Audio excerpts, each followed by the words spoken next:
So I've been kind of absent from the internet for a little while. I mean, not fully gone. I still scroll and repost. If you follow me on Instagram, you know that I lose the fight against doom scrolling almost daily. But I've been trying to pull back and focus a bit more on theory. I mean, that's why I started this channel. I basically wanted to verify that I actually knew what I was reading by kind of posting about it and quote unquote teaching it. Because that's what people always say, right? You need to do the reading first. Learn the systems, understand what you're actually critiquing. So I read more, I watched more, I learned more, and honestly, the more I learned, the harder I found it to actually do anything. At some point, I realized that the issue wasn't that I didn't care, it was that I cared too much, or saw so many problems that actually putting anything into practice felt like it was never enough. Taking any action in the correct direction started to feel impossible. And that's what I wanted to talk about today. It's praxis. Praxis, to put it simply, is about walking the talk. It's not just having an ideology, it's actually implementing it in the world. It's putting your actions to work towards the goals that you espouse. For a long time, I've been stuck in what I like to call praxis paralysis, where you understand the problems, you understand the theories behind the actions to take to affect change in the world, you understand why things are broken, but every course of action seems like it's too little, or my brain immediately goes, yeah, but that's flawed, or that won't be enough, or look at all the ways that this has failed in the past. I think a big part of this is that we're living in constant crisis. There's always a squeeze on our conscience. The climate, genocide, rising fascism, cost of living, social fragmentation, they're all real material problems. It's not imagined overwhelm. Like we are living in unprecedented times. And if for any of my fellow millennials out there, I wish things would just chill out. Never before can you have a first-hand experience of war being waged on a peoples on the other side of the planet. And never before has the aggressor not controlled the narrative. But that constant pressure can do something really sneaky to you. It can make you feel like everything is pointless or any action would be morally insufficient. That little voice in your head is your comfort zone being pushed. It makes the perfect become the enemy of the good.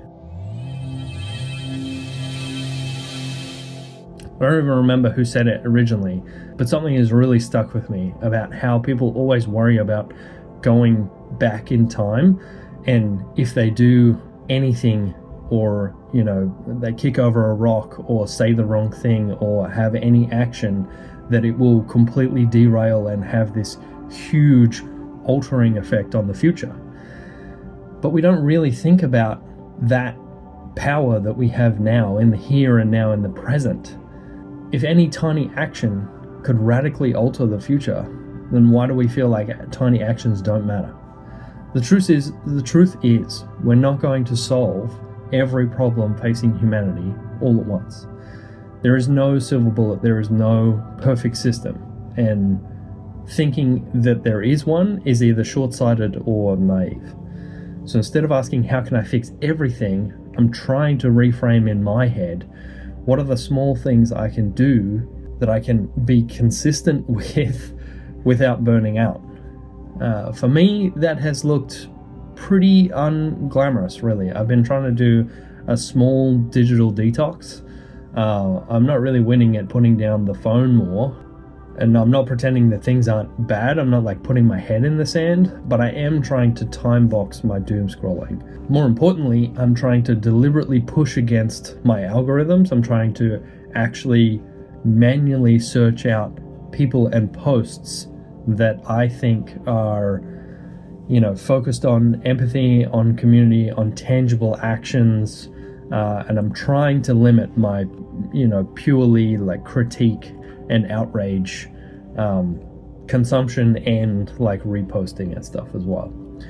In the real world, I joined a book club. I joined my local book club. I know it doesn't sound exactly revolutionary, but this one's really cool because it has a no work policy. Like, you can't talk about work. The emphasis being that you're more than just your job. You have thoughts and feelings and opinions and interests outside of what you do for work. And so it's been really nice to be in a room with people that I probably wouldn't normally meet or be able to talk to. We're talking about a shared interest, and it is a genuinely diverse range of opinions. The space has been reassuring and like super grounding. It's community before the capital C community. I think that this is the part that we sometimes miss. Praxis doesn't always look like protests or grand gestures or capital A activism. Sometimes it looks like just showing up to a room or having a conversation or slowly rebuilding the muscle of simply being around other people. Online spaces can help you find your people, feel connected in a way that is often hard to do in real life. They can be that bridge, but it's not a replacement for the real world. Sometimes it's best to move out of our comfort zone, do the hard thing of meeting people where they're at, and starting small. And yeah, sometimes that means using the tools of the current system to find the people and go to those meetings and find people who want to build something better. But if you're feeling stuck, if you're feeling overwhelmed or frozen, or like everything you do is somehow not enough, you're not broken. You're not the only one. That's exactly how I was feeling. You're responding to a genuine overwhelm. We just need to start small, start imperfect, start somewhere we can actually sustain, because momentum doesn't come from having the perfect plan. It comes from movement. Those tiny ripples, the ones we're scared of in the past, they're still happening. We have more power over them than we think. Thanks for watching. See you next time. As always, thank you for taking the time to watch or listen to my thoughts. I'm keen to hear your thoughts in the comments or on social media. Remember to be charitable to others' ideas, embrace those you love, and enjoy the beauty of nature while we can. Cheers. Catch you in the next one.